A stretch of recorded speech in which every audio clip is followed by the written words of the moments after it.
전하, 제발, 제발 살려주십시오. 그 목소리가 귓가에 맴돌았습니다. 어둠 속에서 들려오는 간절한 비명. 하지만 저는 고개를 돌리지 않았습니다. 돌릴 수가 없었습니다. 깊은 밤, 창덕궁 후원은 고요했습니다. 너무나 고요했습니다. 달빛조차 구름에 가려 제대로 비추지 못하는 밤. 그 적막함 속에서 들려오는 것은 낮게 흐느끼는 울음소리 뿐이었습니다. 또 한 명의 후궁이 사라졌습니다. 구독과 좋아요는 초선에게 큰 힘이 됩니다. 끝까지 시청해주세요. 어제는 춘홍이었고 그제는 옥란이었습니다. 아무도 그들이 어디로 갔는지 묻지 않았습니다. 묻는다는 것 자체가 죽음을 부르는 일이었으니까요. 궁녀들은 고개를 숙인 채 벽만 바라보며 걸었고 내관들은 입을 굳게 다문 채 명만 따랐습니다. 저는 침전 처마 아래 서서 그 고요함을 들었습니다. 아니, 듣고 있는 척했습니다. 사실은 아무것도 들리지 않았습니다. 귀는 열려 있었지만 머릿속은 온통 다른 소리로 가득했으니까요. 역적의 자식, 패비의 아들, 저 아이는 왕이 될 자격이 없소. 어릴 적부터 들어온 속삭임들, 조정 대신들의 차가운 시선, 저를 보는 눈빛 속에는 늘 경계와 두려움이 섞여 있었습니다. 왕이 된 후에도 마찬가지였습니다. 아니, 오히려 더 심해졌습니다. 침전 안으로 들어서자 은은한 향 냄새가 코끝을 스쳤습니다. 하지만 그 향기 너머로 다른 냄새가 배어 있었습니다. 피 냄새. 아주 희미하게, 그러나 분명하게. 전하, 오늘 밤 연회 준비가 완료되었습니다. 내관의 목소리가 들려왔습니다. 떨리는 목소리였습니다. 모두가 떨었습니다. 저와 함께 있는 모든 사람이. 저는 고개를 끄덕였습니다. 오늘도 연회가 있을 것입니다. 술이 오가고 음악이 흐르고 웃음소리가 궁궐을 채울 것입니다. 하지만 그 누구도 진짜로 웃지 않습니다. 그저 살기 위해 웃는 척할 뿐입니다. 후궁들은 제 곁에 모여들었습니다. 아름다운 얼굴들, 화려한 옷차림. 하지만 그 눈빛 속에는 두려움만이 가득했습니다. 그들은 저를 사랑하지 않았습니다. 사랑하는 척만 했을 뿐입니다. 전하를 위해 춤을 추겠습니다. 한 후궁이 나섰습니다. 손이 떨리고 있었습니다. 춤을 추는 내내 제 표정을 살폈습니다. 혹시 제 비위를 거스르지는 않았는지, 혹시 제 노여움을 사지는 않았는지. 저는 술잔을 들었습니다. 그리고 단숨에 비웠습니다. 왜 이렇게 되었을까요? 언제부터 궁궐이 이토록 피로 물들게 되었을까요? 저도 모릅니다. 어느 순간부터 분노는 멈출 수 없는 것이 되었고, 의심은 확신이 되었으며, 두려움은 광기가 되어버렸습니다. 전하, 또 다른 목소리가 들려왔습니다. 이번에는 더 어린 후궁이었습니다. 얼굴에는 아직 어린아이의 티가 남아 있었습니다. 오늘 밤, 전하께서는 누구를 부르실 겁니까? 그 질문에 모두가 숨을 죽였습니다. 선택받는다는 것이 축복인지 저주인지 아무도 알 수 없었으니까요. 부름받아 침전에 들어간 후 다시 나오지 못한 이들이 있었습니다. 말 한마디를 잘못했다는 이유로, 눈빛이 마음에 들지 않았다는 이유로 저는 천천히 고개를 들었습니다. 달빛이 창문을 통해 희미하게 들어왔습니다. 그 빛 속에서 저는 제 손을 바라봤습니다. 떨리고 있었습니다. 언제부터인가 제 손은 늘 떨렸습니다. 이 손으로 얼마나 많은 명을 내렸을까요? 이 입으로 얼마나 많은 죽음을 선고했을까요? 숫자조차 기억나지 않았습니다. 밤이 깊어갑니다. 저는 중얼거렸습니다. 오늘 밤도 누군가는 사라질 것입니다. 후궁들의 얼굴이 하얗게 질렸습니다. 하지만 아무도 도망가지 못했습니다. 도망간다는 것 자체가 죽음이었으니까요. 이 상황이 벌어진 데에는 아주 충격적인 이유가 있었습니다. 그것은 제가 왕이 되기 훨씬 전, 제가 아직 어린 왕세자였을 때부터 시작되었습니다. 저는 4살 때 어머니를 잃었습니다. 정확히는 어머니가 계시다는 사실조차 몰랐습니다. 누구도 제게 말해주지 않았으니까요.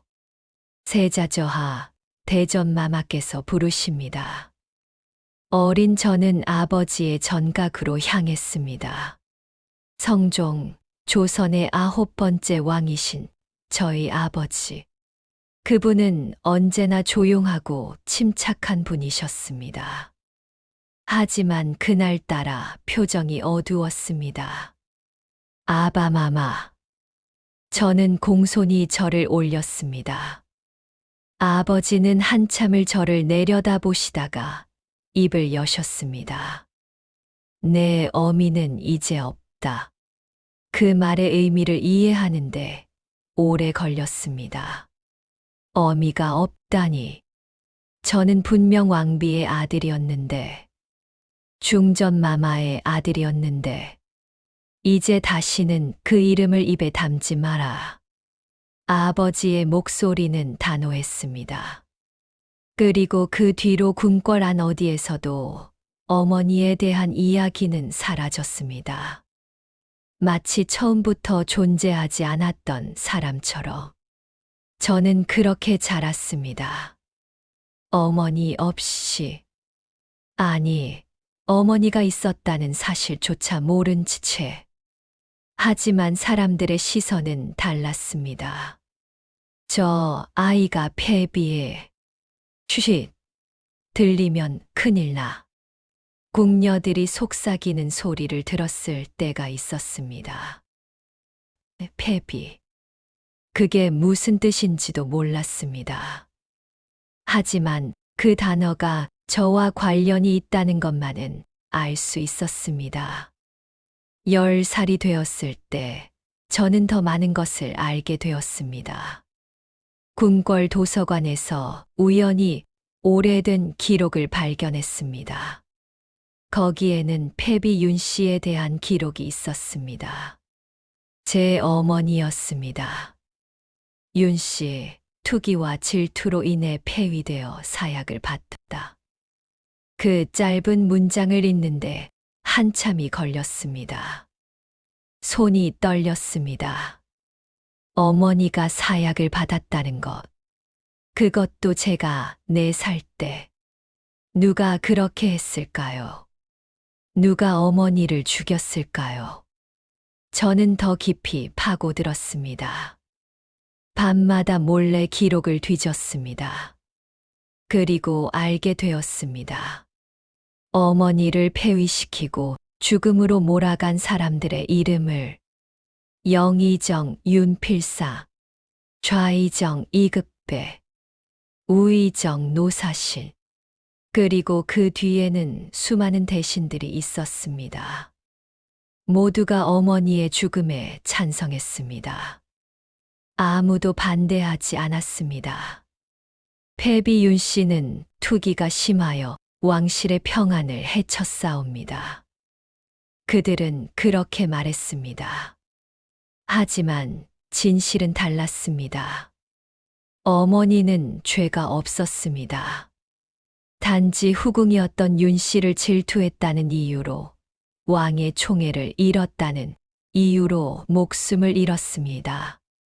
저는 그날 밤 잠을 이룰 수 없었습니다. 어머니의 얼굴도 기억나지 않았습니다. 목소리도 손길도 아무것도. 하지만 분노만은 선명했습니다. 내가 왕이 되면 저는 그렇게 다짐했습니다. 내가 왕이 되면 반드시 복수하겠다. 그리고 19살 저는 왕이 되었습니다. 아버지 성종께서 승하하시고 조정 대신들은 저를 왕으로 추대했습니다. 하지만 그들의 눈빛은 차갑기만 했습니다. 전하께서는 아직 어리시니 저희가 보필하겠습니다. 보필. 좋은 말입니다. 하지만 실상은 감시였습니다. 제가 무엇을 하든, 어디를 가든, 누구를 만나든 그들은 항상 곁에 있었습니다. 전하, 이 일은 신중히 결정하셔야 합니다. 전하, 이것은 선왕의 뜻이 아니었습니다. 전하, 조종의 법도를 지키셔야 합니다. 끊임없는 간섭, 끊임없는 제약. 저는 왕이었지만 왕이 아니었습니다. 그리고 어느 날 저는 결심했습니다. 더 이상 참지 않겠다고. 첫 번째 숙청은 조용히 시작되었습니다. 무오사와 연산군 4년의 일이었습니다. 어머니를 죽음으로 몰아간 자들을 찾아내라. 저는 명했습니다. 그리고 하나씩 그들의 이름을 불렀습니다. 윤필상은 이미 죽었습니다. 하지만 그의 아들들이 있었습니다. 이극배는 늙어 벼슬에서 물러났지만 그의 일족이 여전히 조정에 있었습니다. 역적의 자식들을 가만두어서는 안 됩니다. 저는 차갑게 말했습니다. 그리고 숙청이 시작되었습니다. 하지만 이상했습니다. 사람을 죽일수록, 복수를 할수록 마음은 더 텅 비어갔습니다. 어머니가 돌아오는 것도 아니었고, 과거가 바뀌는 것도 아니었습니다. 그저 시체만 쌓여갔습니다. 그때부터였을 겁니다. 저는 점점 더 의심하게 되었습니다. 모든 사람을, 모든 말을, 모든 시선을 저들이 또 무슨 음모를 꾸미고 있는 것은 아닐까가. 저 눈빛 속에 반역의 마음이 담겨 있는 것은 아닐까. 밤마다 악몽을 꾸었습니다. 어머니가 사약을 받는 장면, 제가 보지도 못한 그 순간이 꿈속에서 되풀이되었습니다. 그리고 어느 순간부터 술을 마시기 시작했습니다. 술을 마셔야 잠들 수 있었고, 술을 마셔야 악몽을 잊을 수 있었습니다. 하지만 술은 저를 더 깊은 어둠 속으로 밀어 넣었습니다. 궁궐에 여인들이 들어오기 시작한 것은 연산군 6년부터였습니다. 전하, 밤이 외로우시다면 후궁을 간택하시는 것이 어떠하십니까? 내관의 제안이었습니다. 외로움. 그렇습니다. 저는 외로웠습니다. 왕이지만 혼자였고, 권력을 가졌지만 아무도 제 곁에 진심으로 남아있지 않았습니다. 첫 번째 후궁은 장녹수였습니다. 기생 출신의 여인, 아름다웠습니다. 무엇보다 그녀는 저를 두려워하지 않는 것처럼 보였습니다. 아니, 두려워하지 않는 척을 아주 잘했습니다. 전하, 그녀가 웃으며 다가왔습니다. 제 곁에 앉아 술을 따랐습니다. 전하께서는 너무 많은 것을 혼자 짊어지고 계십니다. 그 말에 제 마음이 움직였습니다. 누군가 저를 이해한다는 느낌, 누군가 제 편이라는 착각. 그대는 나를 이해하는가? 전하의 아픔을 모두 알 수는 없지만 함께하고 싶습니다. 거짓말이었습니다. 나중에 알았지만 모두 거짓말이었습니다. 하지만 그때는 믿고 싶었습니다. 장녹수 이후로 더 많은 여인이 궁궐에 들어왔습니다. 양가의 딸들, 기생들, 심지어 길거리에서 끌려온 여인들까지. 저 여인이 아름답다 하니 데려오라. 제 한마디에 여인들이 끌려왔습니다. 그들의 의사는 중요하지 않았습니다. 가족도 약혼자도 아무것도 중요하지 않았습니다.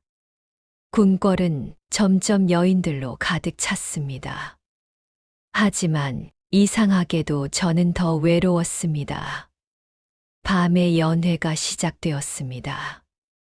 오늘 밤은 모두 즐기도록 하라. 술이 흘렀고 음악이 울렸습니다.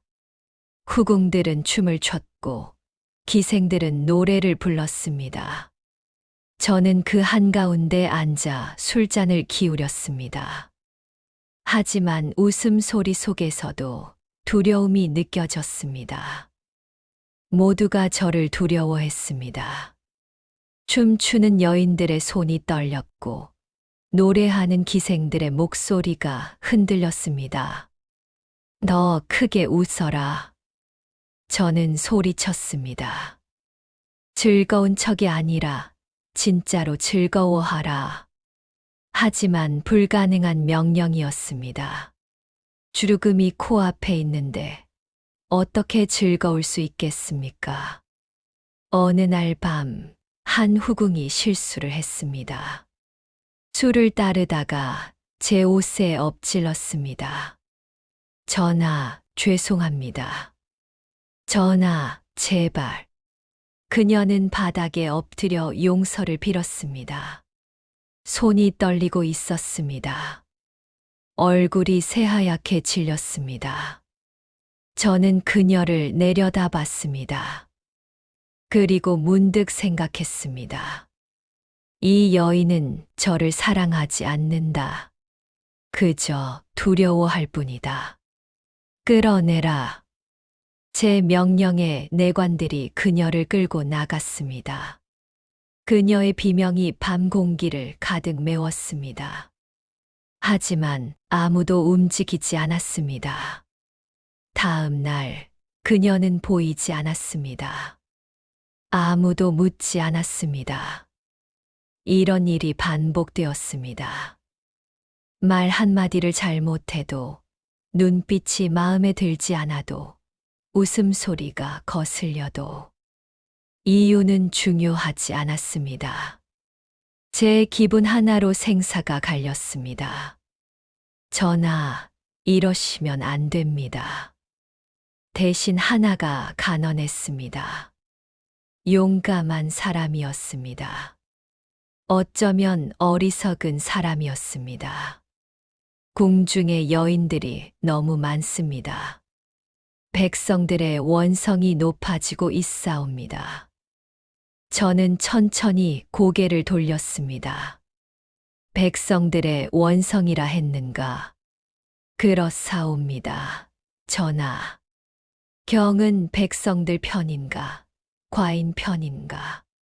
대신은 입을 다물었습니다. 대답할 수 없는 질문이었습니다. 경을 위해 좋은 자리를 하나 마련해 주겠다. 저는 차갑게 웃었습니다. 궁궐 밖에서 말이다. 영원히 그 대신도 사라졌습니다. 피로 적신 궁궐. 그것은 비유가 아니었습니다. 정말로 피가 흘렀습니다. 밤마다 어디선가 비명이 들렸고 아침이면 누군가가 사라져 있었습니다. 후궁들은 제 침전에 들어오는 것을 두려워했습니다. 들어갔다가 나오지 못한 이들이 있었으니까요. 하지만 부르지 않으면 그것도 죄가 되었습니다. 전하께서 부르시지 않으니 분명 미움을 받았다. 그렇게 생각한 후궁이 스스로 목숨을 끊은 적도 있었습니다. 저는 그 소식을 듣고도 아무 감정이 들지 않았습니다. 무감각해졌습니다. 죽음에, 피에, 비명에 밤은 점점 길어졌습니다. 저는 잠들 수 없었습니다. 술을 마셔도 여인들을 곁에 두어도 악몽은 계속되었습니다. 어머니의 얼굴이 꿈에 나타났습니다. 내 아들아, 왜 이렇게 되었느냐? 어머니, 내가 복수한다고 이렇게 많은 사람을 죽였느냐? 어머니를 위해서였습니다. 나는 이런 복수를 원하지 않았다. 꿈에서 깨어나면 온몸이 식은땀으로 젖어 있었습니다. 하지만 멈출 수 없었습니다. 이미 너무 많이 왔습니다. 돌아갈 곳도 돌아갈 방법도 없었습니다. 그렇게 밤의 궁궐은 계속해서 피로 물들어갔습니다. 연산군 10년 갑자사화가 일어났습니다. 무오사화보다 더 크고 더 잔인한 숙청이었습니다. 어머니에 대한 기록을 남긴 자들을 모두 찾아내라. 사초, 사관들이 남긴 기록들. 거기에는 패비 윤 씨에 대한 내용이 담겨 있었습니다. 어머니를 패비라 불렀고 죄인으로 기록했습니다. 그 기록들을 모두 불태워라. 그리고 쓴 자들을 잡아들여라. 사관들이 끌려왔습니다. 그들은 떨고 있었습니다. 전하, 저희는 사실대로 기록했을 뿐입니다. 사실. 저는 비웃었습니다. 경들이 쓴 것이 사실이란 말인가? 내 어머니를 죄인으로 만든 것이 사실이란 말인가? 전하, 그것은 선왕의 명에 따른 것이었사옵니다. 선왕의 명이라. 저는 천천히 고개를 끄덕였습니다. 그렇다면 선왕도 틀렸다는 말이로다. 내신들이 경악했습니다. 선왕을 부정하는 것은 하늘을 부정하는 것과 같았으니까요. 전하, 그 말씀은 취하셔야 합니다. 과인이 왕이다. 과인의 말이 곧 법이다. 저는 차갑게 선언했습니다. 어머니를 모함한 자들, 어머니를 죽음으로 몰아간 자들, 그리고 그것을 기록으로 남긴 자들, 모두 죄값을 치러야 한다. 그날부터 대대적인 숙청이 시작되었습니다. 김갱필, 정여창을 비롯한 수많은 살인파, 학자들이 죽었습니다. 이미 죽은 자들은 부관참시를 당했습니다. 무덤을 파헤쳐 시신을 꺼낸 뒤 목을 베는 형벌이었습니다. 이미 죽은 자라도 용서할 수 없다다. 저는 그렇게 명했습니다. 그리고 그들의 가족들도 처벌했습니다. 아들은 노비로 만들고 딸은 관기로 삼았습니다. 조정은 공포에 휩싸였습니다. 누가 다음 차례가 될지 아무도 몰랐습니다. 모두가 제 눈치를 받고 모두가 숨죽여 살았습니다. 전하, 이제 그만하십시오. 한 원로 대신이 무릎 꿇고 애원했습니다. 이렇게 가시면 조선이 무너집니다. 무너지게 두어라. 저는 차갑게 대답했습니다. 나를 이렇게 만든 것이 조선이다. 어머니를 죽인 것도, 나를 고아로 만든 것도 모두 이 나라였다. 하오나 전하, 입을 다물라. 저는 더 이상 듣고 싶지 않았습니다. 그 어떤 충언도, 그 어떤 간언도, 숙청은 계속되었습니다. 하지만 이상했습니다. 사람을 죽일수록 제 마음은 더 텅 비어갔습니다. 복수를 완수할수록 허무함만 커졌습니다. 그리고 저는 더 많은 것을 원하게 되었습니다. 궁궐을 넓혀라. 전하, 국고가 바닥났습니다. 백성들에게 세금을 더 걷어라. 전하, 백성들이 굶어 죽고 있습니다. 상관없다. 저는 정말로 상관없었습니다. 백성들의 삶이, 나라의 미래가 아무것도 중요하지 않았습니다. 경복궁 옆에 새로운 궁궐을 지었습니다. 연회를 위한 공간이었습니다. 화려한 전각들, 넓은 연못, 아름다운 정원. 밤마다 그곳에서 연회가 열렸습니다. 오늘 밤도 즐기도록 하라. 저는 소리쳤습니다. 술에 취한 목소리였습니다. 요즘 저는 늘 술에 취해 있었습니다. 후궁들은 춤을 췄고, 악사들은 음악을 연주했습니다. 하지만 아무도 행복하지 않았습니다. 제 주변에는 두려움만이 가득했습니다. 전하, 연회 비용이 너무 많이 듭니다. 호조 판서가 조심스럽게 말했습니다. 그랬어. 이대로 가다가는 경이 돈 걱정을 하는가. 저는 비웃었습니다. 그럼 경의 재산을 내놓으면 되지 않겠는가. 호조 판서의 얼굴이 하얗게 질렸습니다. 전하, 그것은 아니면 경의 목을 내놓든가. 그는 더 이상 아무 말도 하지 못했습니다. 이런 시기였습니다. 누구도 저를 말릴 수 없었습니다. 말리려는 자는 죽음을 각오해야 했으니까요. 대신들은 점점 입을 다물었습니다.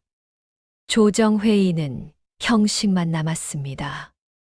저는 묻지 않았고 대신들은 대답하지 않았습니다. 과인이 하고 싶은 대로 하겠다. 저는 선언했습니다. 이제 누구도 과인을 막을 수 없다. 정말 그랬습니다.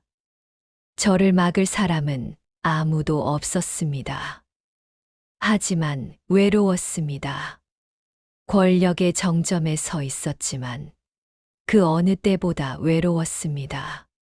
주변에는 수백 명의 후궁이 있었지만 진짜 제 곁에 있는 사람은 아무도 없었습니다. 밤이 되면 악몽을 꾸었습니다. 어머니가 나타나 저를 꾸짖었습니다. 내 아들아, 그만 멈춰라. 어머니, 아직 복수가 끝나지 않았습니다. 내가 죽인 사람들 중에 정말 죄 있는 자가 몇이나 되느냐? 모두 죄인입니다. 아니다. 너 스스로가 죄인이 되어 가고 있다. 꿈에서 깨어나면 침전은 고요했습니다. 옆에 누워있는 후궁도 숨을 죽이고 있었습니다. 저와 함께 있는 것이 두려웠어. 나가라. 저는 말했습니다. 전하, 나가라고 했다. 후궁은 황급히 침전을 빠져나갔습니다. 저는 혼자 남았습니다. 또 혼자였습니다. 창밖을 바라봤습니다. 달이 떠 있었습니다.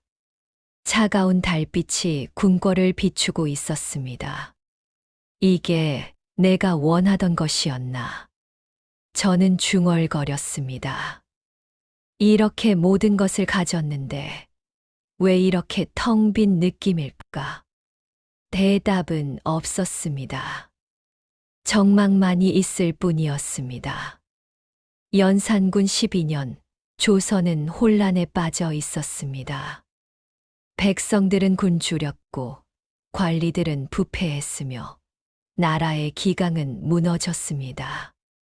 하지만 저는 알지 못했습니다. 아니, 알고 싶지 않았습니다.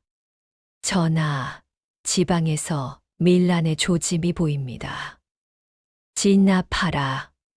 전하, 국경에서 여진족의 침입이. 알아서 막으라. 저는 더 이상 나라실에 관심이 없었습니다.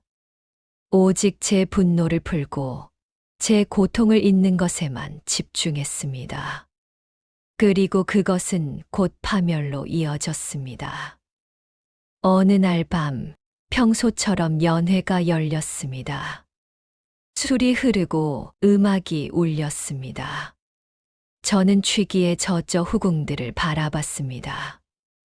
오늘은 누구를 부를까? 저는 중얼거렸습니다. 후궁들은 제 시선을 피했습니다.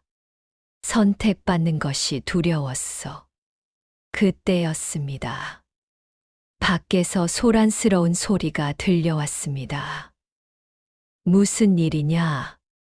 저는 소리쳤습니다.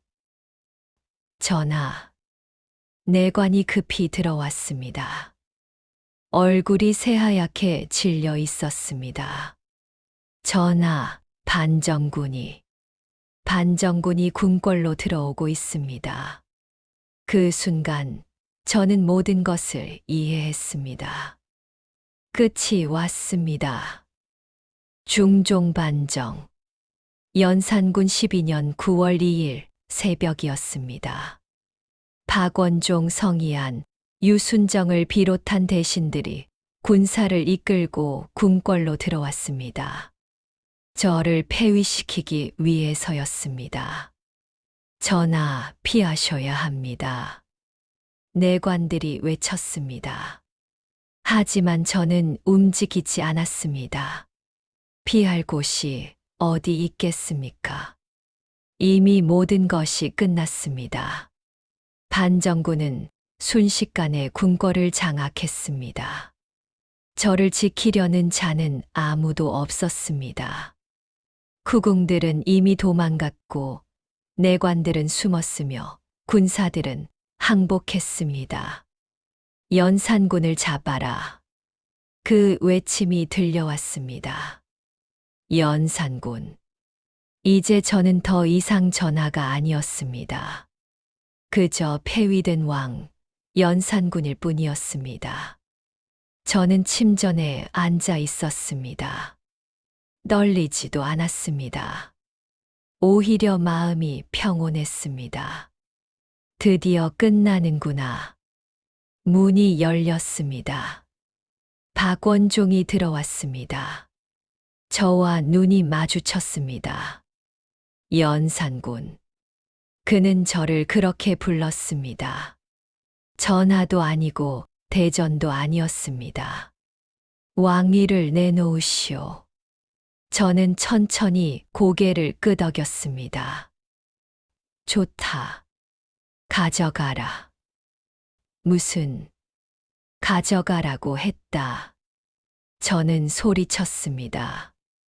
마지막 힘을 다해서 이 자리를, 이 왕관을, 이 모든 것을 가져가라.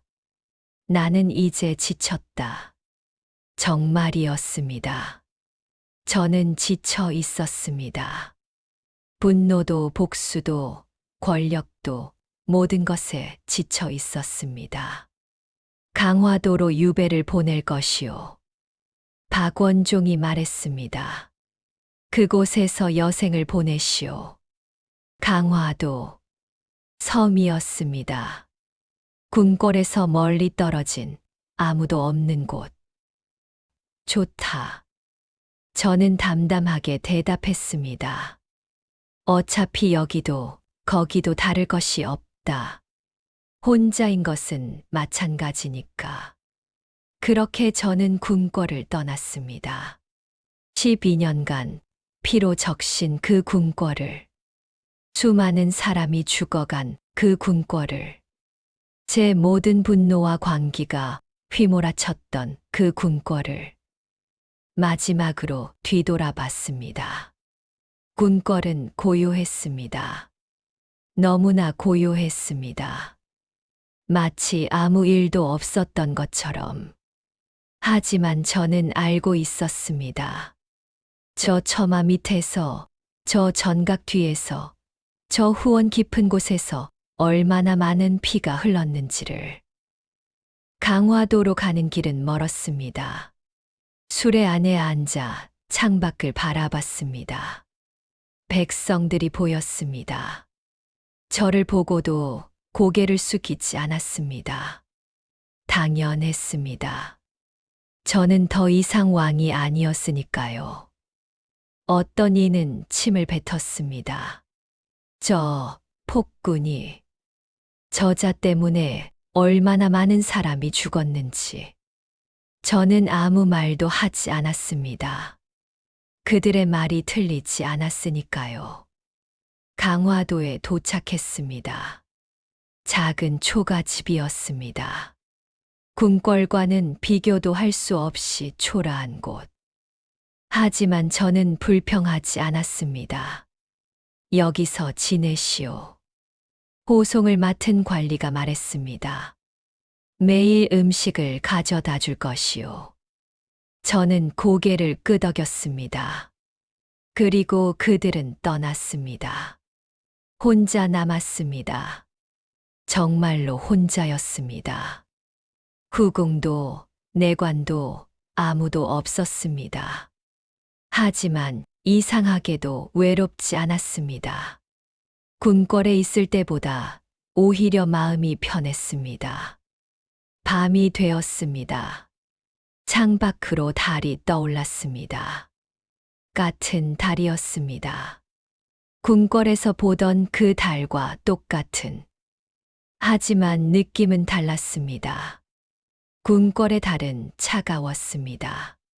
피로 물든 것 같았습니다. 하지만 여기 강화도의 달은 그저 달빛일 뿐이었습니다. 저는 마루에 앉아 달을 바라봤습니다. 어머니. 저는 중얼거렸습니다. 제가 복수를 했습니다. 어머니를 죽인 자들을 모두 벌했습니다. 바람이 불었습니다. 하지만 어머니는 돌아오지 않았습니다. 목이 메었습니다. 그리고 저는 더 많은 것을 잃었습니다. 사람들을, 신하들을, 나라를, 그리고 저 자신을. 눈물이 흘렀습니다. 오랜만에 흐르는 눈물이었습니다. 제가 잘못했습니다. 바람만이 대답했습니다. 강화도에서의 시간은 천천히 흘러갔습니다. 매일 같은 일상이었습니다. 아침에 일어나고 밥을 먹고 마루에 앉아 바다를 바라보고 밤이 되면 잠드는 것. 특별한 일은 없었습니다. 아무도 찾아오지 않았고 아무 일도 일어나지 않았습니다. 하지만 그것이 평화였습니다. 어느 날 관리가 소식을 가져왔습니다. 중종께서 즉위하셨습니다. 제 이복 동생이었습니다. 진성대군, 아니 이제는 중종이었습니다. 잘 됐군. 저는 담담하게 대답했습니다. 나보다는 나을 것이다. 정말로 그렇게 생각했습니다. 누가 되든 저보다는 나은 왕이 될 것이라고. 그리고 관리가 말을 이었습니다. 궁궐의 후궁들은 모두 돌려보냈다고 합니다. 후궁들. 그들은 어떻게 되었을까요? 집으로 돌아갔을까요? 가족들을 만났을까요? 다행이군. 저는 중얼거렸습니다. 적어도 그들은 살았구나. 하지만 죽은 이들은요. 제가 죽인 수많은 사람들은요. 그들은 돌아올 수 없었습니다. 밤마다 그들이 꿈에 나타났습니다. 사약을 받은 신하들, 끌려간 후궁들, 처형당한 사관들. 모두가 저를 바라봤습니다. 왜 우리를 죽였는가? 죄송합니다. 왜 멈추지 않았는가? 멈출 수 없었습니다. 왜 혼자만 살아있는가? 저는 대답할 수 없었습니다. 연산군 12년 11월, 2달 후였습니다. 저는 병들었습니다. 갑작스러운 병이었습니다. 몸이 점점 약해졌습니다. 관리가 의원을 데려왔지만 소용없었습니다. 오래 버티지 못할 것 같습니다. 의원이 조심스럽게 말했습니다. 저는 고개를 끄덕였습니다. 알겠다. 죽음이 두렵지 않았습니다. 오히려 기다려졌습니다. 마지막 밤이 찾아왔습니다. 저는 마루에 누워 하늘을 바라봤습니다. 별이 총총히 빛나고 있었습니다. 어머니. 저는 마지막으로 어머니를 불렀습니다. 곧 만나러 가겠습니다. 그리고 사죄하겠습니다. 숨이 가빠졌습니다. 의식이 흐려졌습니다. 저는 눈을 감았습니다. 그리고 다시 뜨지 않았습니다. 연산군은 31세의 나이로 강화도에서 생을 마감했습니다. 그가 죽은 후 궁궐에는 침묵만이 흘렀습니다. 피로 적신 궁궐에는 아무것도 남지 않았습니다. 후궁들은 흩어졌고 신하들은 죽었으며 기록마저 지워졌습니다. 사람들은 연산군을 폭군이라 불렀습니다. 조선 역사상 가장 잔인한 왕이라고 했습니다. 하지만 아무도 묻지 않았습니다. 왜 그가 그렇게 되었는지를, 무엇이 그를 괴물로 만들었는지를, 어머니를 잃은 아이가 왕이 되었을 때 그 상처가 어떻게 나라 전체를 삼켰는지를. 역사는 승자의 기록입니다. 연산군은 패배했고 따라서 그의 이야기는 왜곡되었습니다. 모든 악이 그에게서 나온 것처럼 쓰여졌습니다. 하지만 진실은 복잡했습니다. 연산군은 괴물이었지만 동시에 피해자이기도 했습니다. 권력을 가졌지만 가장 외로운 사람이었습니다. 모든 것을 가졌지만 정작 원하는 것은 얻지 못했습니다. 그가 원했던 것은 단 하나였습니다. 사랑. 어머니의 사랑, 신하들의 충성, 백성들의 존경. 하지만 그 모든 것을 얻는 방법을 그는 몰랐습니다. 대신 그는 공포로 사람들을 지배했습니다. 폭력으로 복종을 얻었습니다. 그리고 그 대가로 모든 것을 잃었습니다. 오늘날 우리는 이 이야기를 다시 봅니다. 왜일까요? 단순히 흥미로운 역사적 사건이어서일까요? 아니면 그 속에서 무언가를 배우기 위해서일까요? 연산군의 이야기는 경고입니다. 상처받은 사람이 권력을 가졌을 때 어떤 일이 벌어지는지, 복수가 어떻게 더 큰 비극을 낳는지, 그리고 광기가 멈추지 않았을 때 어떤 끝이 기다리는지. 피로 적신 궁궐은 이제 없습니다. 하지만 그 교훈은 남아 있습니다. 권력은 상처를 치유하지 못합니다. 복수는 고통을 끝내지 못합니다. 오직 용서와 이해만이 진정한 평화를 가져옵니다. 연산군은 그것을 깨닫지 못했습니다. 아니, 깨달았을 때는 이미 너무 늦었습니다. 강화도의 마지막 밤, 별빛 아래에서 그가 마지막으로 한 말은 이것이었습니다. 어머니, 사죄하겠습니다. 너무 늦은 후회였습니다. 하지만 그것이 그가 남긴 유일한 진실이었습니다. 피로 적신 궁궐의 밤은 끝났습니다. 하지만 그 상처는 역사 속에 남아 오늘도 우리에게 말하고 있습니다. 광기는 누구도 구원하지 못한다고. 그리고 사랑받지 못한 왕의 끝은 언제나 비극이라고.